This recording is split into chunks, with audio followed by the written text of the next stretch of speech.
Thinking Aloud. Conversations on the leading edge of knowledge and discovery with psychologist Jeffrey Mishlove.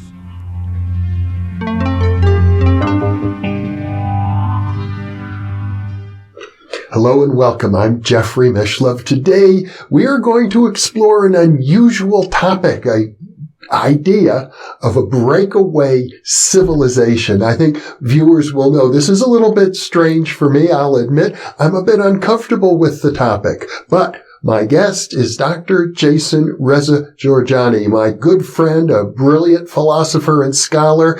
And when he wants to speak about a subject that I'm a little bit hesitant to get into, I'm willing to listen because I trust his integrity. I trust his scholarship. Jason is a philosopher and author of several books, including Prometheus and Atlas, World State of Emergency, Novel Folklore, Lovers of Sophia, and Iranian Leviathan. Welcome, Jason. Thank you very much, Jeffrey. And I agree with you that this is a very challenging subject to discuss. It's very complex, very controversial, but we'll endeavor to make sure that the discussion isn't too convoluted. And of course, it goes against what most people think of as common sense. More than that, I think that, it has deeply disturbing sociopolitical implications. And I think for that reason, people have been guided to not think about this subject and to develop a subconscious resistance to it. So, it will be a task to break through that and to explore this very complex material. Well, let's begin with defining just exactly what we mean by a breakaway civilization. Well, the ufologist Richard Dolan has coined this term. He wrote a series of books called UFOs and the National Security State. And from the title of that book series alone, you can see that what he's getting at is the possibility that the UFO phenomenon is somehow connected to the U.S. military-industrial complex, and not just in terms of the latter covering up the UFO phenomenon, but potentially fielding the UFO phenomenon. So Dolan speculates that it's possible certain scientific and technological breakthroughs have led to a culture so different from the public culture amongst elites operating in the black world that this culture could really be properly characterized as a breakaway civilization. In other words, that scientific theories have been developed and technological breakthroughs have taken place inside the covert world of the military-industrial complex, which have led to a worldview so radically different from that which is publicly accepted that the people operating in terms of this worldview, who've internalized it and who are pursuing projects on the basis of it, really live in an alternate civilization, and one that's forked off of our own. And their technological advancements have also allowed them to develop a relatively independent economic and industrial base, so that although in its initial stages, this breakaway civilization was parasitic on our economy and industry, it has to some extent been able to develop an autonomous industrial economic structure. That's in a nutshell the concept of the breakaway civilization, and Dolan proposes it as an alternative theory for the UFO phenomenon, not necessarily claiming that all UFOs are explainable in these terms, not necessarily asserting that there are no alien civilizations contacting the Earth, but that at least some subset of UFOs are advanced aerospace vehicles that are being manufactured by what at this point is not just a covert military-industrial complex, but an entire civilization that is operating from underground, as it were. Mm-hmm. Well, we now know for a certainty that the U.S. Navy has acknowledged sightings in the last decade of vehicles tracked on radar, spotted by pilots, captured on video that far exceed the technological capabilities of the Navy, Army, and Air Force as it presently is constituted. Yes, of course. I mean, the evidence for UFOs is overwhelming, and frankly, it has been for decades. But the question is, why the secrecy? Is it because an alien presence on this planet is being covered up? Or is it because highly classified and compartmentalized projects inside the U.S. military-industrial complex are actually developing these technologies? And you know, some of what's being seen by the Navy, these Tic Tac UFOs and so forth, might actually be manufactured by deep black projects that, you know, the captains or admirals that are interacting with these craft have no idea about, because they're not cleared classification-wise to have access to those projects. I know I happened to listen to an audio tape of Manly Palmer Hall, who is known as a metaphysical writer and a historian of secret societies, discussing UFOs. I think the tape probably goes back to the 1960s. And at that time, he declared that he felt that they were part of some sort of a secret project of the U.S. government. Well, there's been discussion for a long time about a secret space program. Mm-hmm. And in fact, in the 1970s, there was this British television program, a television movie called Alternative 3, which purported to be a science news report. It's similar to the style in which Orson Welles' War of the Worlds broadcast was done, where it was mistaken by many people as a newscast and caused widespread panic.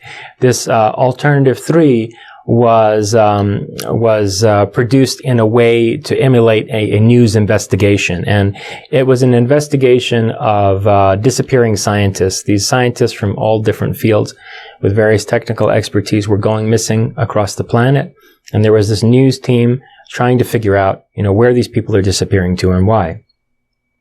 And they come to the conclusion that after interviewing Apollo astronauts whose lives are wrecked, who become alcoholics, who confessed to them after one too many drinks that they went up to the moon and saw that they weren't the first ones there, and that was really demoralizing. And then they were gagged by the U.S. military into not discussing their experiences on the moon. After conducting these kinds of interviews and pursuing leads at the universities of these scientists that have gone missing, they arrive at the conclusion that a techno-scientific elite projected that a catastrophic climate change would take place on the Earth, and that as a consequence of that, in order to prepare for that, they needed to start seeding human civilization on Mars. So they have recruited all of these missing scientists to work on bases at Mars that started to be set up there by both the Americans and the Russians when they conducted a joint landing on Mars as early as the 1960s, and they show the footage of that and so on and so forth. And some people have suggested that this Alternative 3 April Fool's gag, it aired on April Fool's Day, was actually a kind of sociological experiment where, certain bits of classified information were leaked out through it and fictionalized to test the public reaction to this kind of scenario, to the idea that elites in various governments, particularly scientifically minded people, technocrats, would develop a breakaway civilization, ostensibly for the sake of maximizing the chances of human survival of some catastrophe in the future. Mm-hmm. Well, the idea of a breakaway civilization, independent of UFO technology, actually goes back for centuries. It does. It does go back for centuries. But before we jump centuries back, I think it's worthy of note that before Alternative 3, in the early 20th century, in 1933, I believe, H.G. Wells came out with The Shape of Things to Come, a novel that a few years later was developed into a big budget Hollywood film, one of these epic early Hollywood films, Things to Come, 1936. And in The Shape of Things to Come, the novel, and Things to Come, the film, there is also a vision presented of a breakaway civilization. The idea is H.G. Wells foresees that there's going to be another world war, and he envisions a group of scientifically minded people with great technical expertise, technological innovators, in the armies on all sides, in the armies and air forces in particular, on all sides of this war, defecting from their respective nations and absconding to some place. It turns out in the story it's Baghdad, where they organize the foundations of a breakaway civilization, and they literally go underground. They start building these underground cities where they manufacture advanced aeronautical craft, and they wait while human civilization collapses into ruins and society reverts to savagery and barbarism, and the earth is being ruled by a bunch of petty tyrants and, feudal warlords.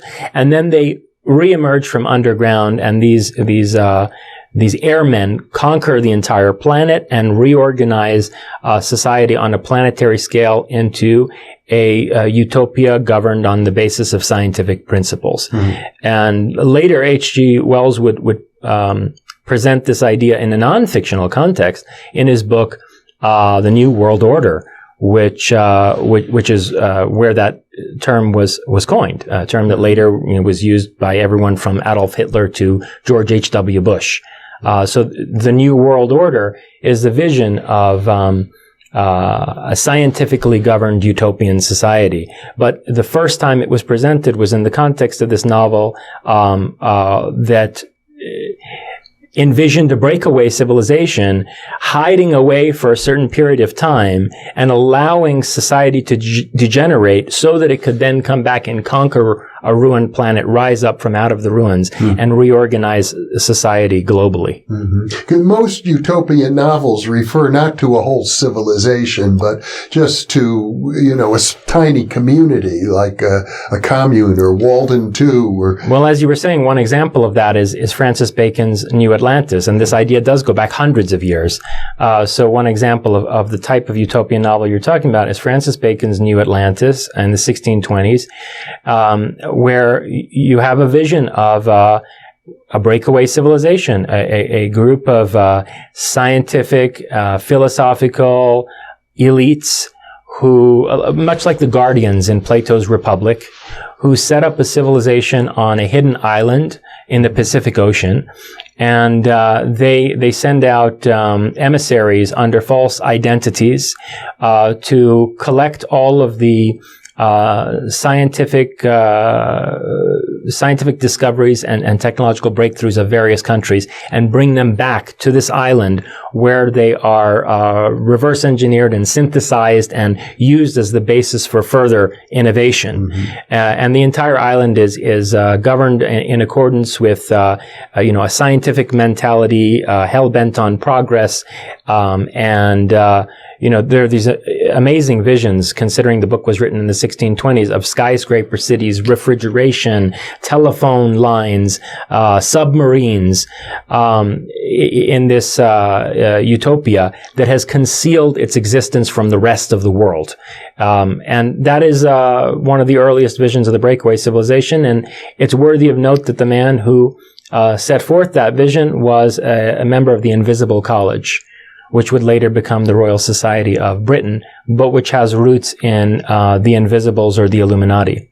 So what we're talking about here is kind of a merger going back to the 17th century of Hermetic ideas, esoteric thinking, which was to a large degree the basis of the Invisible College. Many scholars think of the early Rosicrucians who were involved in this as a continuation of Hermetic thinking that goes back probably to ancient Egypt. A merger of that with sort of a futuristic scientific vision. Exactly. And also, I suppose you have to add Enlightenment philosophy, the idea that science and rationalism can rule the world. Yeah, Adam Weishaupt founded the Bavarian Illuminati in 1776, the year of the American Revolution, and in some ways the apex of the Enlightenment, and was presenting himself as a champion of the Enlightenment.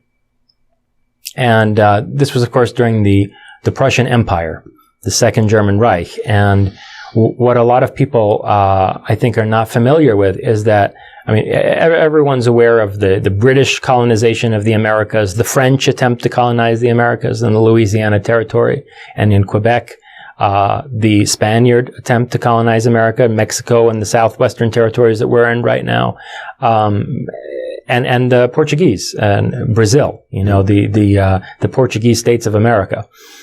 But few people think of the German attempt to colonize the Americas, although it was extensive, and it began in that period when Adam Weishaupt was founding the Bavarian Order of the Order of the Illuminati in Bavaria, during the Second Reich, during the Prussian Empire. There was a group of Prussian-based German nationalists who wanted to create for the first time a unified Germany, because such didn't exist. In that period, the German people were divided between Prussia and the Austro-Hungarian Empire, and then a few other entities. And they had this vision for a unified German Reich that would colonize the Americas, that would have colonies overseas.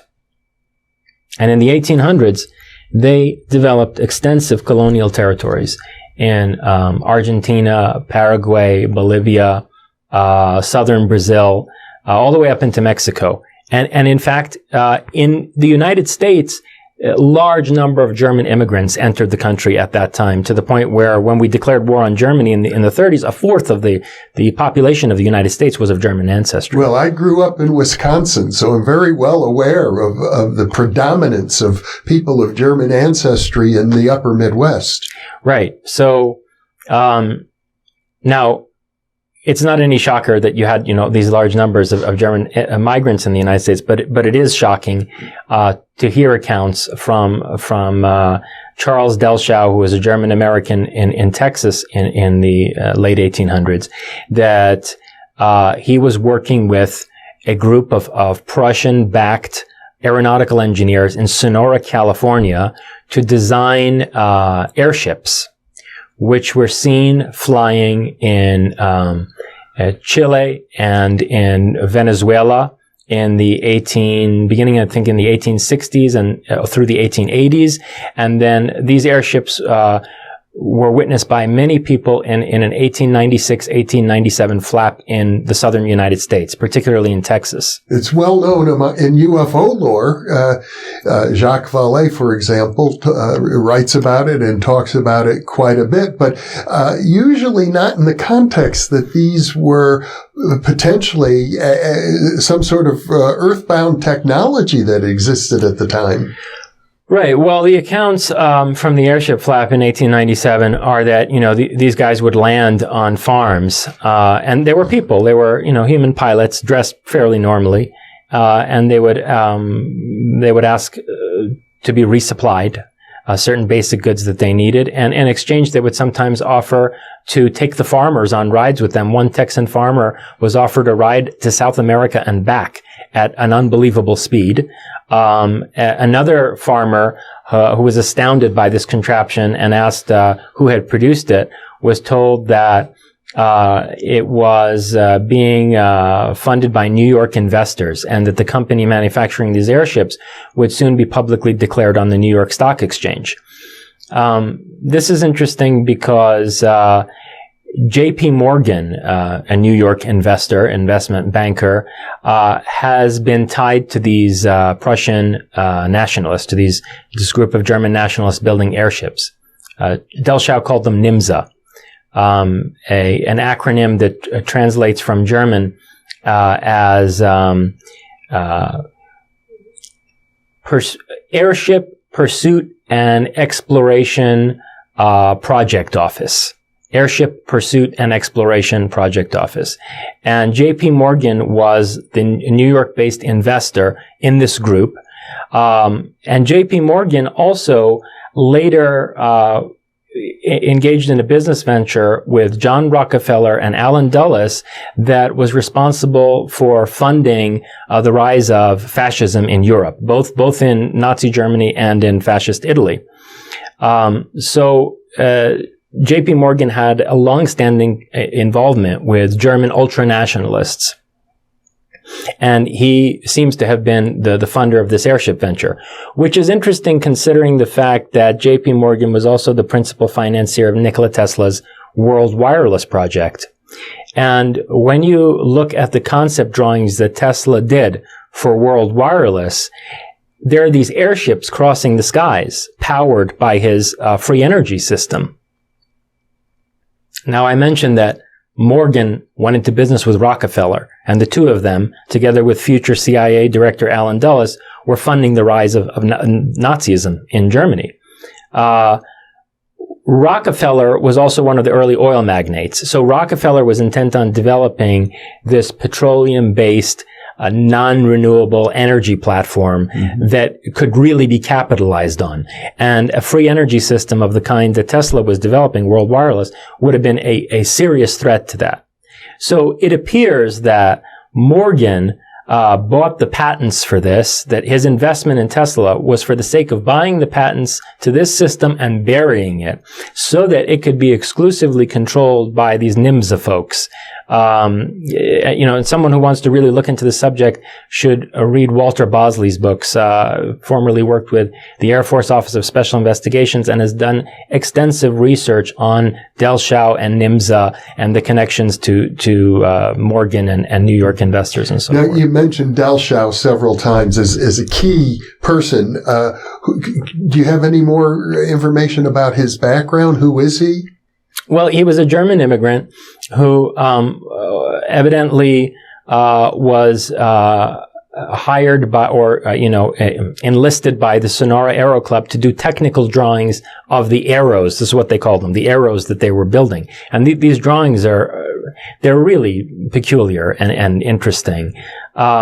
It's clear these things are not Zeppelins. They are not early airships. They're not balloons of any kind. They are flying with some kind of electrogravitic technology that we don't understand, which is interesting insofar as it connects to Tesla's idea that there is an ether. I mean, Tesla's World Wireless system has been dismissed by many mainstream engineers because it's based on an alternative physics concept of a dynamic ether. And it may be that whoever was designing these airships was working based on the same alternative physics model. And the notion of ether is pretty much discredited in modern theoretical physics today. But for benefit of viewers, I did do an interview with biophysicist Dr. Beverly Rubik, suggesting that we really need to revive the concept of ether, or to say that it's already been revived in other forms. I'm going to link to that video now for people who might want to pursue that lead. Well, in the 1800s, one of the terms for this etheric energy was vril, which comes from a popular, or at least subculturally popular, cult classic sci-fi novel by Edward Bulwer Lytton called Vril, The Power of the Coming Race. Bulwer Lytton was an occultist. He also wrote the classic novel The Last Days of Pompeii. And Bulwer Lytton described this subterranean civilization, essentially an ancient breakaway civilization that was organized around this energy, this etheric energy.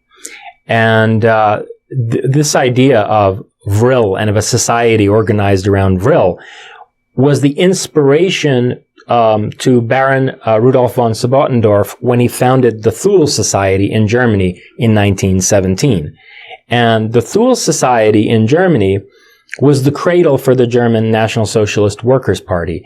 It was set up as a political action front against the rise of communism in Germany. These aristocrats, like Baron Sebottendorf, feared, for obvious reasons, the rise of communism in Germany. After all, Germany was the ideological cradle of communism. And so they fear the rise of communism, and they set up the German National Socialist Workers' Party as a kind of barricade against that on a socio-political level. But what they were really after was this etheric energy. And so that makes a lot more sense out of a project called Project Kronos, that was set up in a think tank on the outskirts of Prague under the direction of Hans Kammler in the early 1940s. And it was an attempt to access an unlimited source of energy, to tap essentially the ether and use it for practical purposes. I might mention again, parenthetically, that we've discussed this Project Kronos in a prior interview on time travel. There's a connection there.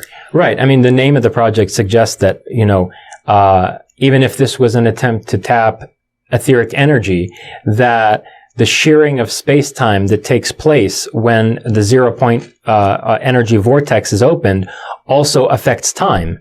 All right, because space and time are a unified matrix. And so you had this bell-shaped device with two counter-rotating drums inside of it, filled with mercury-thorium isotope, and running on alternating current and periodically shocked by direct current. And the idea is that the electromagnetic stresses that the serum was subjected to would result in a kind of alchemical transformation of the serum on a quantum level into a vortex, into a supermassive, sort of like a controlled black hole, and that the energy generated from this could be tapped, so that it was like a power plant. And the energy coming out of it was greater than the energy being put into it. So it is, what people have described in the UFO field as zero-point energy. I mean, Nick Cook wrote a whole book on the quest for zero-point energy, and he does discuss the bell prominently. But, where this is relevant is that it seems to be an extension of the kind of projects that were being pursued much earlier, as early as the late 19th century, by NIMSA in America, in the Americas, both North and South. So, when you look at the business connections, not just between Morgan and Rockefeller and the Reich, but also between, Ford and German industry. Ford was building tanks for Hitler even after the war began. When you look at, IBM and its development of the punch card computer technology that allowed Germans to manage the concentration camps, the fact that the German subsidiary of IBM, Dahomag, was even more advanced than the American IBM parent corporation, as it turned out, when they went in to salvage the wreckage of that company after the defeat of the Germans. You start to see how the fascist project in Europe, especially on the military, industrial, technological level, was fielded from out of the Americas after the Americas were colonized by Prussian nationalists, either formally or informally. Because obviously you got a bunch of Prussian nationalists working on aeronautical research in California. They're working in the sovereign territory of the United States. But they're a private corporate entity that is developing technology in North America. And that it has connections to corporatists in New York, which in turn wind up funding the rise of fascism in Europe. I've often been puzzled how Germany transformed itself from a total economic basket case in the early 1920s, where people had to fill a wheelbarrow full of cash just to buy a loaf of bread, to an economic military powerhouse 10 years later. Yeah, well, they were funded from here. Mm-hmm. And they were funded from here by corporatists sympathetic to Prussian nationalism. And, this also included the Carlyles and the Astors, who were major backers of the eugenics programs in the United States.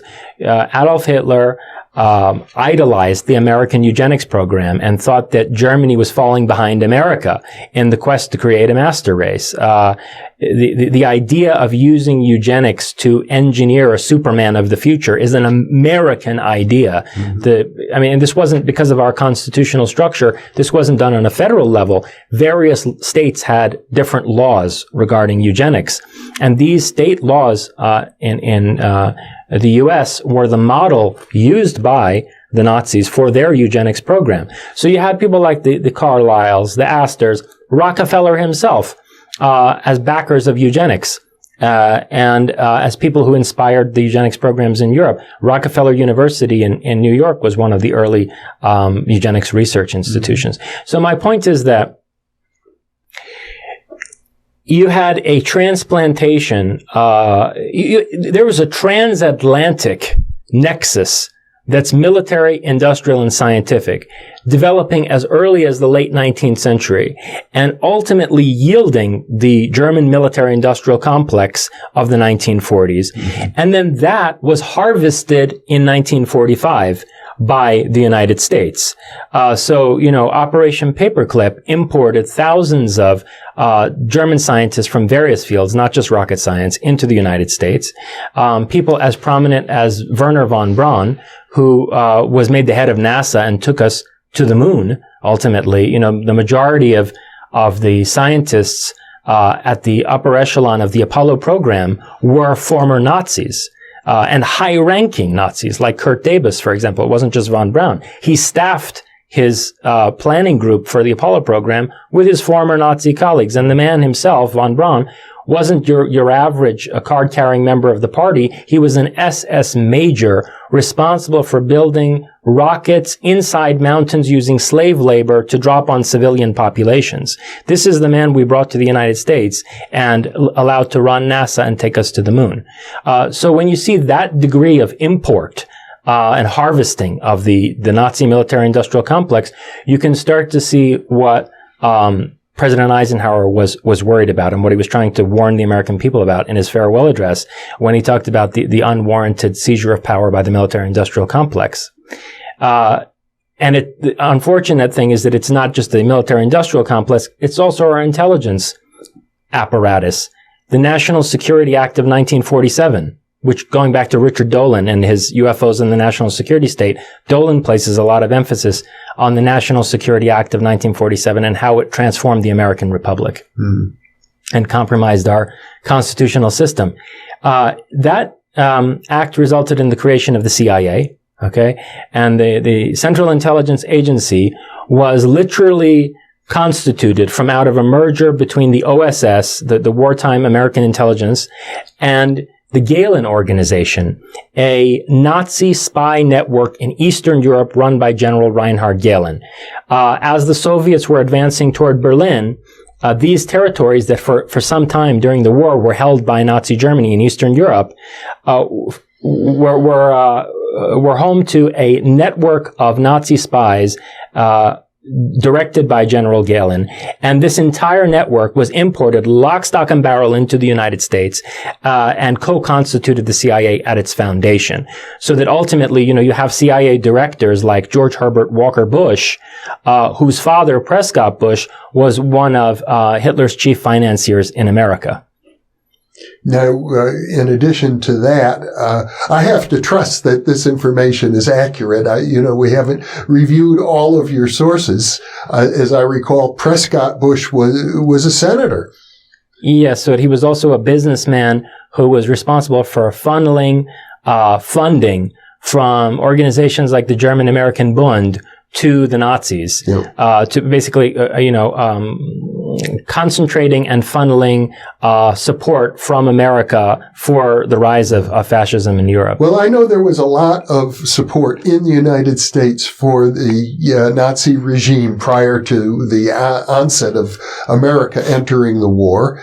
As I say, I grew up in Wisconsin. There was strong German presence in Milwaukee and very much in support of Germany at that time. And then we have Henry Ford, who'd written written books, anti-Semitic books himself, and you pointed out to me earlier that he actually had a swastika symbol in one of the early emblems of the Ford Motor Company. In that connection, let me also remark before I go on that, J.P. Morgan developed a logo for Chase Bank, which, at least to my eyes, is a stylized swastika, especially when you consider the connections that he had both to the Prussian nationalists in the late 19th century, and then how he, together with Rockefeller and future CIA director Allen Dulles, funded the rise of Nazi Germany.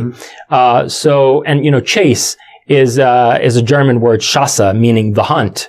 And, swastikas were used as symbols of good fortune in hunts.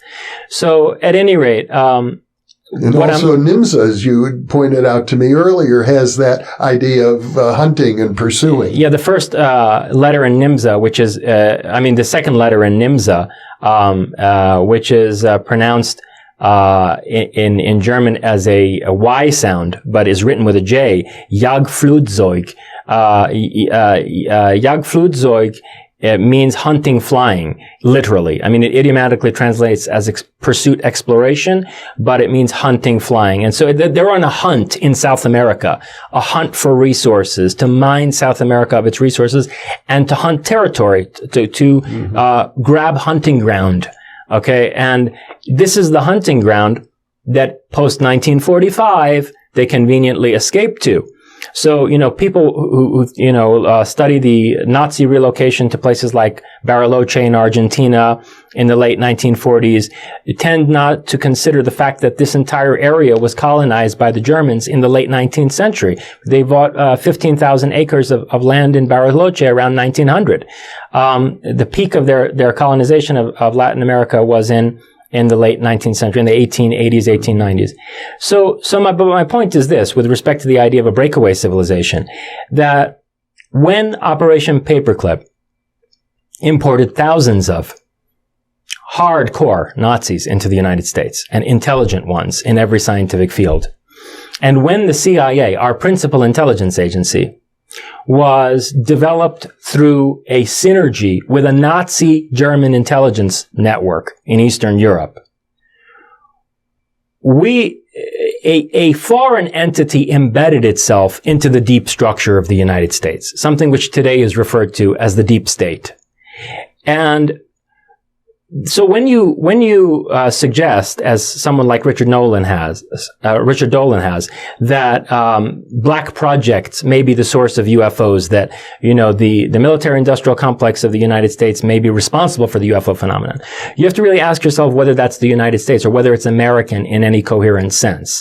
I think what happened here was a complex psychological warfare operation, and I want to add another piece of the puzzle here that has to do with the first sightings of flying saucers in 1947, which I think was frankly the catalyst for the National Security Act of 1947. A lot of UFO researchers agree with that the wave of UFOs in 1947 is what ultimately allowed the National Security Act to be passed and, the constitutional structure of the United States to be fundamentally compromised. So in 1947, there were these news reports about Franco launching saucer-shaped rockets, unquote, over the Atlantic Ocean toward the United States. Franco in Spain. The fascist leader of Spain. So even after the defeat of Nazi Germany and fascist Italy, there was a surviving fascist government in Europe, Franco's government, which is also a Spanish-speaking government. It's the mother country of Argentina, which was the other main relocation site for Nazis. So Otto Skorzeny was the chief of special operations and psychological warfare in Nazi Germany. He's the guy that Hitler sent to extract Mussolini from the prison that the Allies were holding him in after they defeated the Italian fascists. And Otto Skorzeny was on the scene when Franco was launching these saucers toward America. Or he was rather, Franco was on the scene observing and Skorzeny was directing the operation. And people who've researched, like Joseph Farrell, who's most extensively researched, the Bell, Project Kronos, believe that, him and also Nick Cook believe that Skorzeny witnessed the flight of a Bell-powered flying saucer in the facility outside Prague in late 1944. And that Skorzeny was possessed, being a mastermind of psychological warfare, was possessed with the idea of using this weapon in a psychological war against the United States. And so it's a distinct possibility that the hysteria created at high levels of the United States government, particularly within the military, over flying saucers, which then led to an undemocratic conceding of power to the military-industrial complex, was a way to ensnare the United States after having already inserted all of these high-ranking Nazis into the foundational level of this military-industrial complex. It's a kind of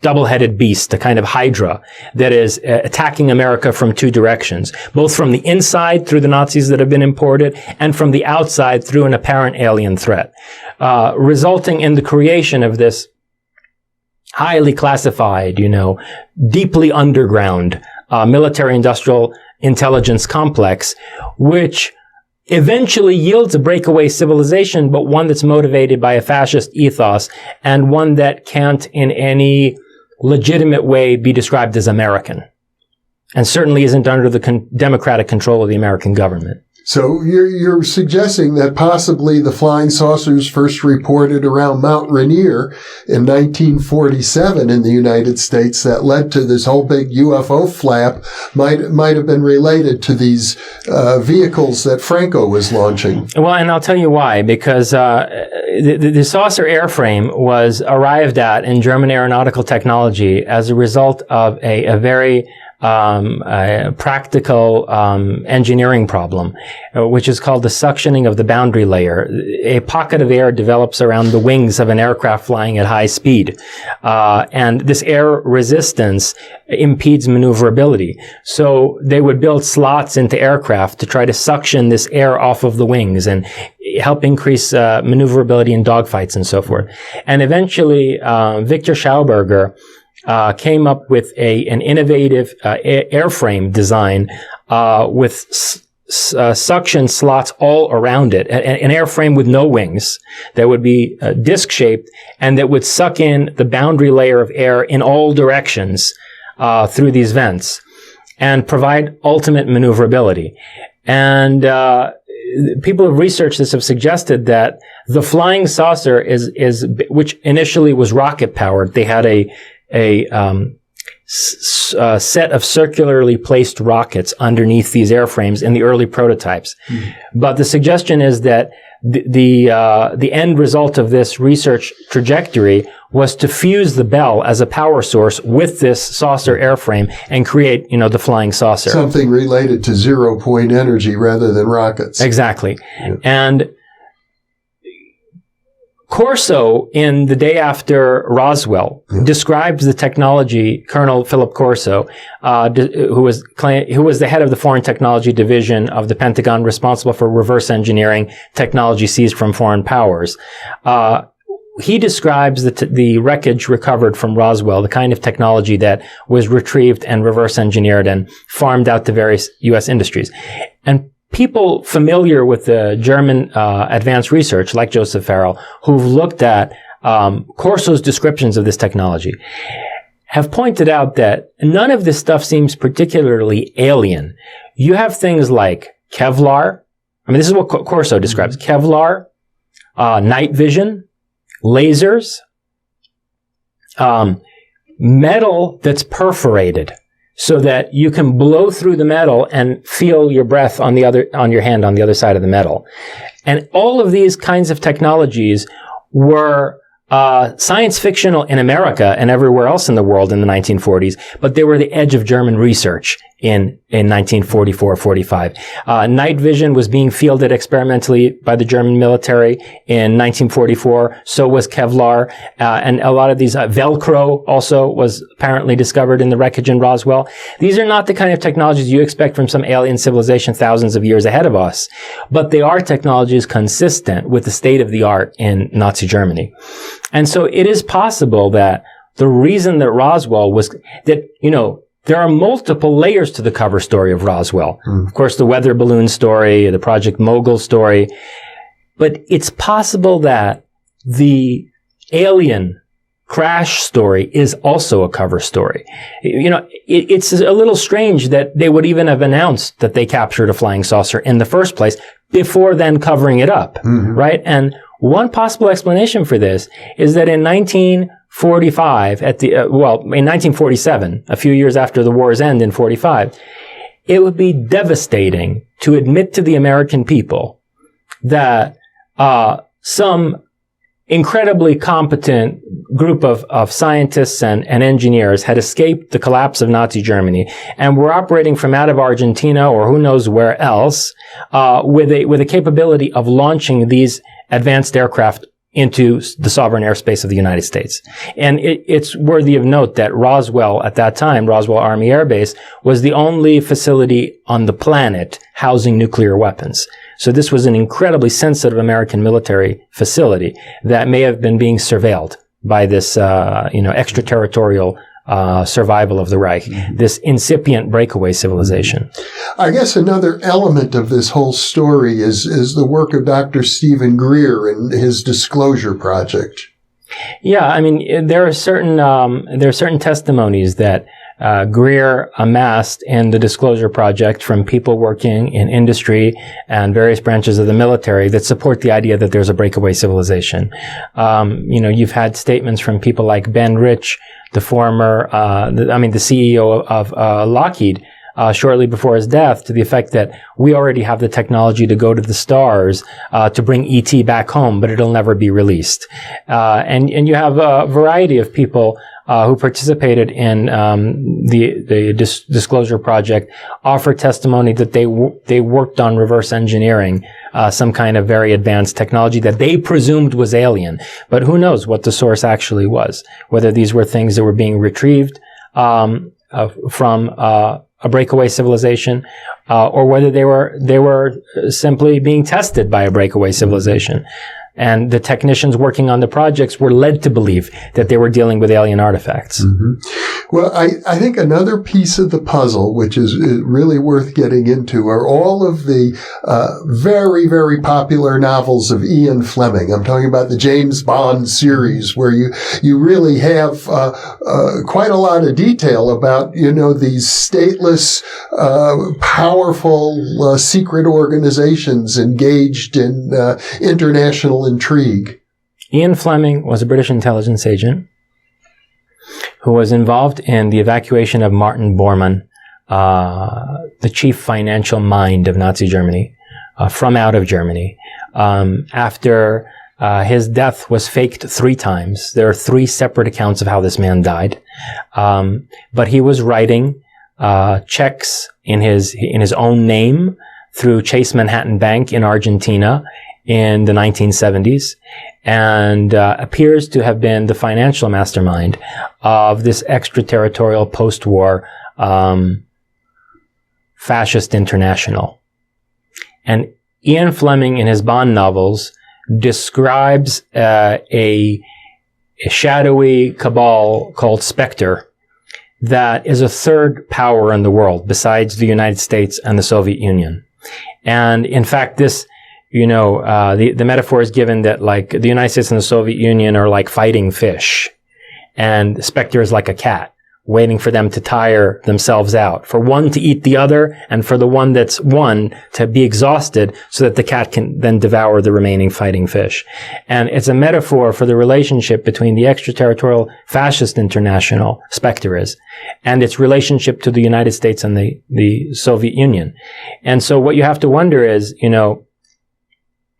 the extent to which now at this point the third generation of these fascists imported into the United States, the extent to which they will remain loyal in any way to America now that they've defeated the Soviet Union. There was a convenience alliance between them and the American government that imported them, so long as these Nazis got to take apart their greatest enemy, the rival who they considered more serious ideologically than the Western capitalists, namely the Russian communists.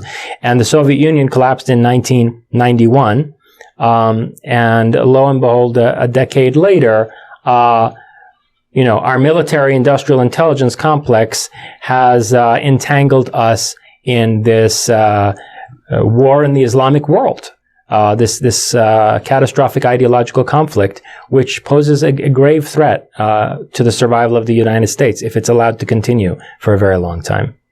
You're talking about a clash of civilizations. I'm talking about a clash of civilizations that to some extent may have been engineered because the Nazis didn't only go to South America in 1945. They also embedded themselves across the Islamic world. They were building rockets for Gamal Nasser in Egypt, and they were, in cahoots with the Mufti of Palestine, and were operating in Iran, associated with far-right Iranian nationalists in the late 1940s. There was an organization of former SS officers. The acronym in German is Odessa. It translates to Organization of Former SS Officers, which has also been referred to as Die Spinne, or the Spider. And this is, I think, the organization that Ian Fleming fictionally depicted as Spectre in the Bond novels. And he knew of it because he was involved with the evacuation of Martin Bormann to South America. Now, there's another thing that needs to be mentioned in that connection. I mean, why would a British intelligence agent be involved in evacuating such a high-level Nazi? There were really wealthy and influential Britons aligned with Nazi Germany. In 1941, Rudolf Hess, who was one of the closest confidants of Adolf Hitler, and who also, not incidentally, was involved in the German Antarctic expedition of 1938. Rudolf Hess made an unauthorized flight into Britain. Okay, unauthorized, I mean from the British perspective, violated British airspace, and came and landed in Britain and was taken into custody in an attempt to secure a peace between Britain and Germany. This was one of the many attempts by the Germans to secure an alliance with the British Empire and prevent a war, at least a war with the British. And Hess was taken into custody, and it came out after he was interrogated and ultimately imprisoned that he was there attempting to contact 30 members of the British Parliament, high-ranking members of the British Parliament, who wanted not just a détente, but an alliance with Hitler. And so this makes some sense out of why a member of British intelligence would be sent to evacuate Martin Bormann to Latin America, because there were very high-level sympathizers in Britain as well as in the United States. And it's well known now that the former King of England, who had abdicated his throne, was also a Nazi sympathizer. Indeed. But my point is that, when you go back to H.G. Wells and the vision for the New World, the first politician to take H.G. Wells' phrase, the New World Order, and to use it in a political speech was Adolf Hitler. And my suggestion is that when you go back to H.G. Wells and the British vision for this scientifically managed global socialist society, and you look at, the Alternative 3, which may have been a social experiment on the part of British intelligence, this kind of, Orson Welles style television broadcast. It's possible that to this day, there is a component of the breakaway civilization in Britain, as there is in the military industrial complex of the United States, that is actually pursuing a fascist political vision, one that goes back, to the if not to the late 19th century, at least to the early 20th century. Well, this is a very complex story, Jason, but I think you've certainly articulated many of the pieces of it quite well, and I'm sure there are many more we haven't even gotten to yet. Yeah, but I think we've given enough references for people to follow the leads for themselves and see what they think of the research that's been done on this subject. Just in conclusion, I might mention that there have been some allusions to this in popular culture. And I would refer viewers particularly to David Lynch's Twin Peaks television series and to the more recent Netflix series Stranger Things. I think that the producers of Stranger Things and also David Lynch are aware of this narrative and have made certain occult references to it in their work, in the narratives that they've woven in these series. Like, for example, the black and white lightning bolt pattern and the red curtains in the Black Lodge are evocative of the color schema and the symbolism of Nazi Germany, the lightning bolt symbols of the SS. You're talking about the Black Lodge and the Twin Peaks The Black Lodge and the Twin Peaks series. I think the right arm, that's cut off of Bob, the demonic villain in the Twin Peaks series, is a reference to the fascist salute. The bell appears in the third season of Twin Peaks, on another world, next to this giant who's a mysterious figure that appears throughout the original 2 seasons of Twin Peaks. In the third season, you have this very bizarre room on another world where the giant is next to a bell, something that looks just like the device developed in Project Kronos, and David Bowie's voice is emerging from out of this bell at one point, and Bowie, in it for a brief period in the 1970s, identified as a fascist. Finally, Laura Palmer, in the third season of Twin Peaks, is found by Agent Cooper, the protagonist of the series, in a town called Odessa. And she doesn't remember who she is. She seems to have a false identity, just like the false identities manufactured for the paperclip scientists. Paperclip was a term coined on the basis of, these dossiers, the fake dossiers the CIA created to hide the Nazi pasts of these relocated German scientists. And so Laura Palmer seems not to know who she is. She has a false history and a false identity, and she's in this town, Odessa. I think this is a reference to Odessa the Spider, the organization of former SS officers. At any rate, the Spider also features in the Stranger Things television series.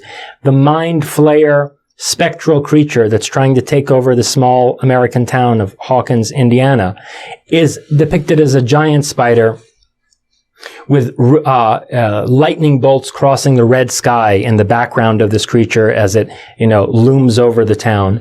And at one point, one of the kids who are, the protagonists of this series, described the attempt of this mind flayer to possess the denizens of Hawkins as akin to invasion of Nazis from a parallel universe.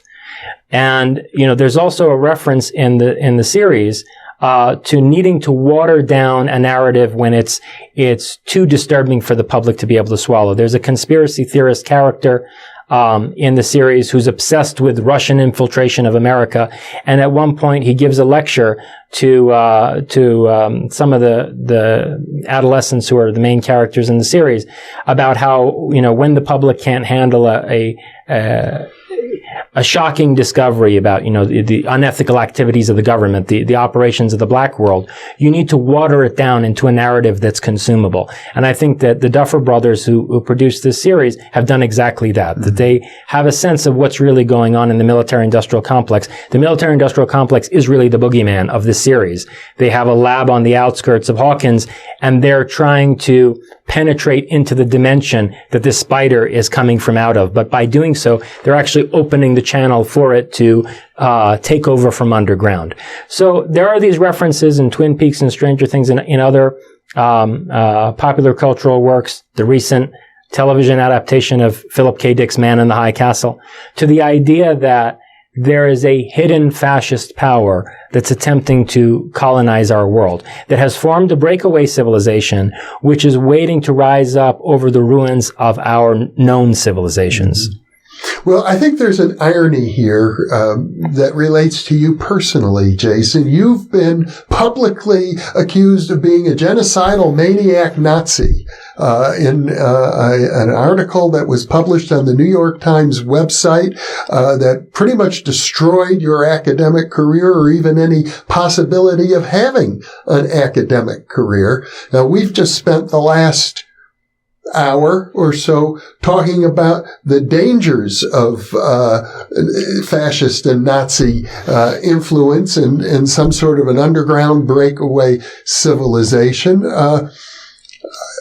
I suspect that perhaps the very people that you're critiquing right now have made an effort to destroy you as a credible spokesperson. I think that that's a very interesting suggestion. And, I've written an entire essay on this subject in my anthology, Lovers of Sophia. There's it could almost be a book. It's a very long essay called Black Sunrise about a fascist breakaway civilization. And the question your viewers should consider is, if I were sympathetic to the goals of such an organization, would I expose in such depth and detail what their objectives are and what their history of their covert operations are? Viewers should take a look at that essay, Black Sunrise and Lovers of Sophia, because it involves ideas and a narrative that I will be revisiting in my future writing. Mm-hmm. Well, Jason Reza Jorjani, once again, I have to say, I'm amazed by the breadth of your scholarship and your erudition. I don't know what to make of this entirely. I have to say, as your close friend, I kind of regard it as speculative. I haven't been able to verify fact by fact. That would take many, many hours of research. But as I indicated when I introduced you, I trust your credibility.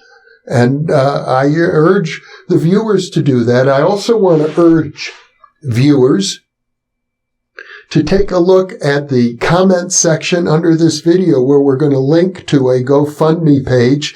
As I mentioned, your academic career or even prospects for having an academic career have been totally destroyed by people who made a vicious effort to defame you and apparently succeeded in doing that.